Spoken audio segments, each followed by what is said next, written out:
A Revolução da Consciência. Seu link, mais seu comentário, mais sua inscrição, mais seu compartilhamento. Vamos fazer esse ensinamento semear. Nossa imensa gratidão. Sétima Conferência. A Revolução da Consciência. Conferência proferida no dia 2 de setembro de 1975. Amigos, vivemos numa época de grandes inquietudes. É necessário reflexionarmos profundamente, revermos princípios e ordenarmos nossas mentes, com o propósito de nos orientarmos sabiamente na senda da revolução da consciência. A evolução e a involução são leis que trabalham de forma coordenada e harmoniosa em toda a criação. Ambas se constituem, em si mesmas, no eixo mecânico da natureza. Existe evolução na semente que germina, na planta que cresce e se cobre de flores e de frutos. Existe involução na árvore que perde suas folhas, murcha, seca e, por último, transforma-se em um monte de lenha. Há evolução na criatura que se gesta no ventre materno, na criança que cresce e se desenvolve, no jovem e no homem maduro bronzeado pelo sol. Existe evolução no ancião que envelhece e finalmente morre. Há evolução num planeta que surge do caos com vida pujante e ativa. Existe evolução num planeta que envelhece e, no fim, converte-se em uma nova lua. Não negamos a existência da lei da evolução. Não obstante, compreendemos que nem a lei da evolução, nem sua contraparte correspondente, a lei da involução, nos podem levar à autorrealização íntima do ser. Quando fazemos da evolução um dogma, convertemo-nos em criaturas retardatárias e inúteis. Então, convido vocês a fazerem uma revisão completa de princípios. Na natureza existem fenômenos extraordinários que, devidamente aproveitados, muitas vezes dão-nos oportunidade de entrarmos na senda da revolução da consciência. Não será demais recordarmos o que é um Sole Onensius. De vez em quando, o cometa Sony aproxima-se muito do Sol Balioto, produzindo uma grande tensão. Essa tensão repercute também no nosso Sol de Ors, causando tensões elétricas tremendas, abalando todo o sistema solar, incluindo o planeta Terra. Isso é exatamente o que se chama de Sole Onensius. Recordemos o Sole Onensius de 1917, cujo resultado foi a Revolução Bolchevista na Rússia. No antigo Egito dos faraós, aconteceram Sole Onensius que provocaram gigantescas hecatombes, que ainda são lembradas. Por isso, toda vez que se manifesta um Sole Onensius surgem desordens violentas, imensos holocaustos humanos e derramamento de sangue. O Sole Onensius que provocou a Revolução Francesa trouxe de fato uma grande reforma social ao mundo inteiro. Se o Sole Onensius de 1917 provocou a Revolução Bolchevista na União Soviética, também fez aparecer grandes iniciados que fundaram escolas de regeneração. Portanto, o Sole Onensius pode ser usado para a Revolução da Consciência. O efeito do Sole Onensius de 1917 ainda é sentido nos dias de hoje. Se bem é certo que nestes tempos estamos num grande caos, existe fome, anarquia, desordens pelo mundo, também é certo que surgiu o movimento gnóstico revolucionário. E é bom que se saiba, de uma vez por todas, que nós, os gnósticos, andamos pela senda da revolução da consciência. Sobre este caminho o Cristo falou no seu Evangelho o seguinte: estreita é a porta, apertado o caminho que conduz à luz, e muito poucos são os que o trilham. O que estamos dizendo, meus estimados jovens gnósticos, não seria entendido nunca por aqueles que seguem o caminho do bom dono de casa. O grande Kabir Jesus, referindo-se a essas pessoas, disse: hipócritas, fariseus, sepulcros caiados, perversa geração de víboras, que lavam o copo e o prato por fora, mas por dentro estão cheios de sujeira. Sepulcros branqueados, formosos por fora, porém por dentro cheios de ossos e de podridão. E o que se entende por bom dono de casa? O que se deve compreender por aquele que segue o caminho do bom dono de casa? Ouçam, a senda dos bons donos de casa é a senda dos reacionários, dos que não gostam da revolução da consciência, de gente retardatária e atrasada. Nós, os gnósticos, somos diferentes, trilhamos o caminho de rebeldia psicológica, porque sabemos que este é o único que nos conduz à libertação final. Entretanto, ainda sentimos no ar os efeitos do Sole Onensius de 1917 e devemos aproveitar tais efeitos e vibrações, não para entrarmos pela senda reacionária, retardatária ou simplesmente anarquista e sangrenta, senão pelo caminho da revolução da consciência. Amigos, é urgente compreender o estado em que nos encontramos atualmente. Nos antigos tempos da Lemúria, época em que os rios de águas puras de vida manavam leite e mel, a humanidade era governada pelo princípio fulasnitaniano. Tal princípio dava aos seres humanos uma vida muito longa em que se vivia, normalmente, de 10 a 15 séculos.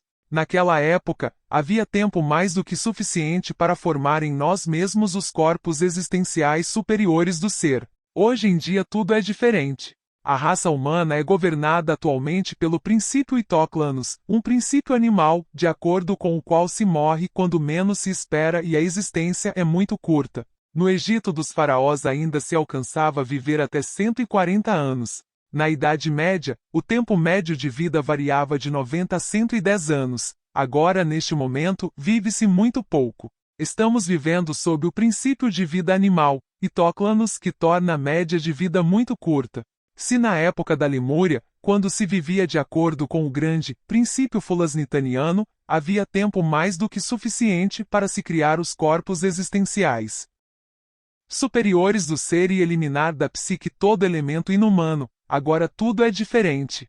Inevitavelmente devemos trabalhar de forma intensiva sobre nós mesmos, com o propósito de nos autorrealizar rapidamente, porque a vida tornou-se muito curta. Agora, apenas se chega aos 60 ou 70 anos.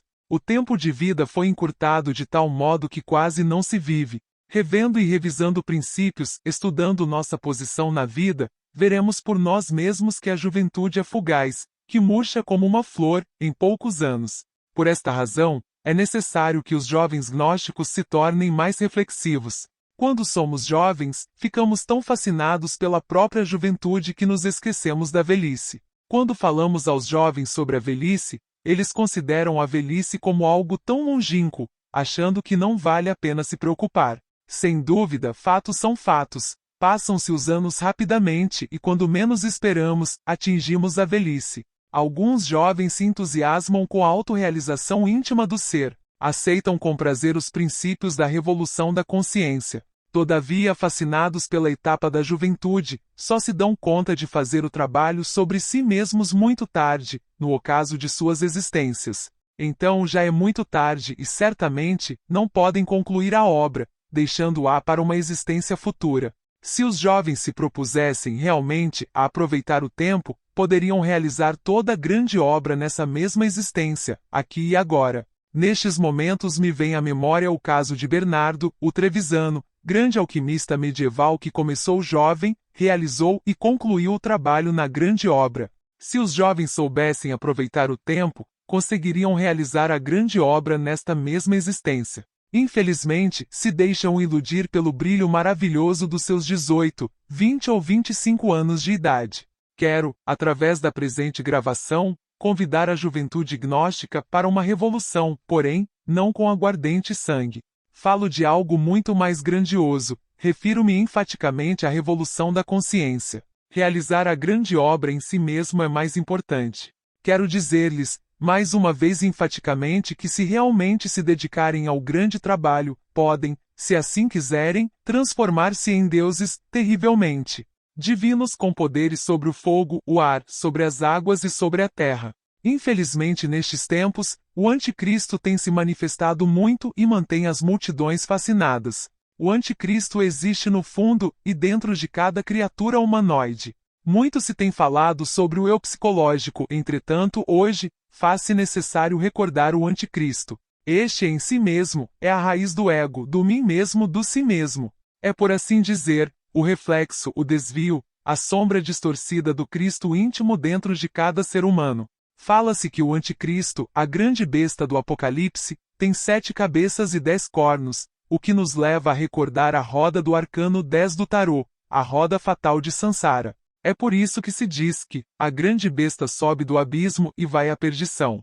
Diante da grande besta encontra-se o falso profeta, o ego, a besta de 2 chifres que fala maravilhas sobre o anticristo. Para entendermos bem isto, devemos ver no anticristo o autor de tantas aparentes maravilhas, bombas atômicas, foguetes que viajam até a lua, máquinas de todas as espécies. Quem não se inclina diante da besta? Quem não a adora? Todos dizem, não há nada como a besta, e genuflexos a veneram. Consequentemente, a juventude não se deve fascinar com todos os falsos milagres da grande besta. Saibam que toda a falsa ciência moderna vem diretamente do anticristo, ainda que seja fascinante e todos se ajoelhem diante dela. Quando alguém não se dobra ante a besta, os demais o criticam, considerando-o reacionário, antiquado.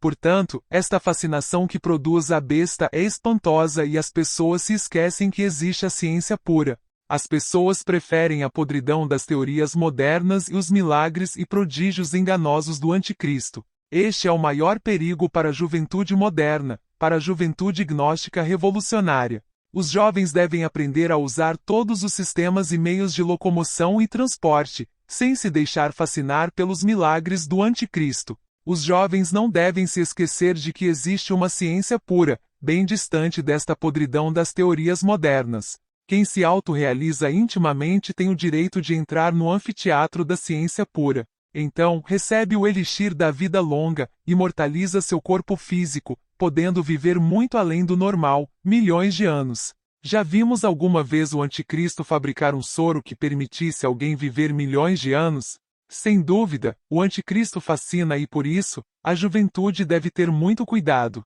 Quem conseguir a autorrealização íntima do ser poderá transmutar o chumbo em ouro e conhecer a medicina universal, com a qual pode realizar curas surpreendentes.